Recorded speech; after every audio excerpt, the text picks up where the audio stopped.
Let's take a look at how this approach might work for the rest of the tune. So we start off,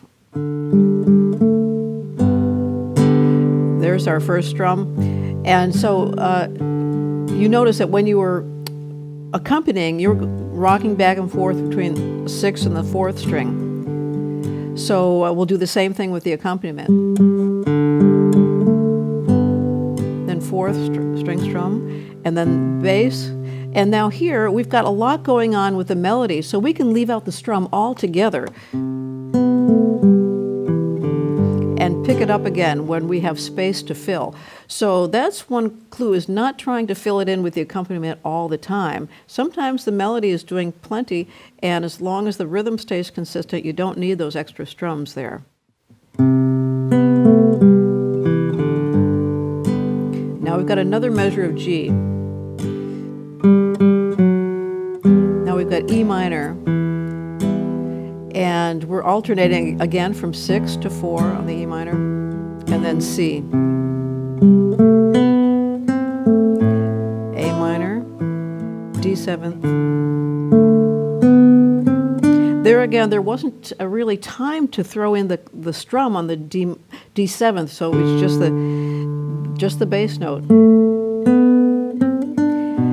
And here I'm grabbing the B minor in the easy way. You're welcome to do it whichever way you like.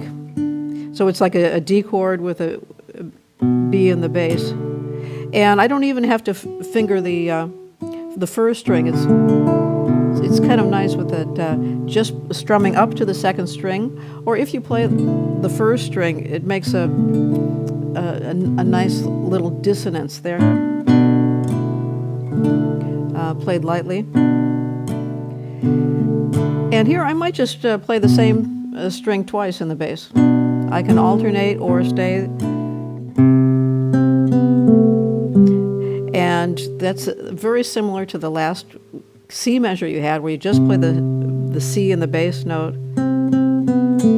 and the melody is doing everything else. So walking into that C, one reason I chose to play the B minor twice is it walks just 1 fret into the C chord. So it's a nice little walk up. Here's my E minor, alternate, then C. Back to G, alternate, just the C bass note again. So here, I've got a melody note at the same time that my chord changes to the D, so I'm simply playing those 2 notes, the D in the bass and the melody, which is the adjacent string, the G. And I'm back to my G. Or I can decide to do a little C chord strum, maybe even keeping the G in the bass. One thing I sometimes like to do in an arrangement like this is anticipate the melody note. So instead of, for the beginning, to play the melody at the same time as the bass, it actually sounds better and is easier to play if you play the melody a little before the bass. And then you have a nice clean bass note.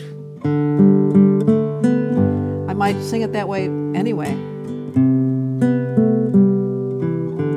So the melody comes before the bass. Right there as well. Then C. And just a bare note.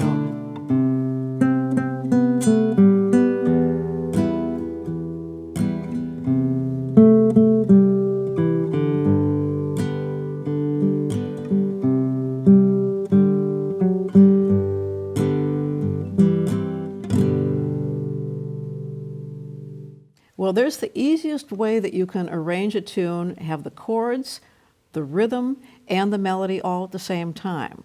And you noticed when you did that, you didn't have to have the rhythm at every moment, and it comes in and comes out. So that's a little trick to having a nice, clean, and beautiful arrangement.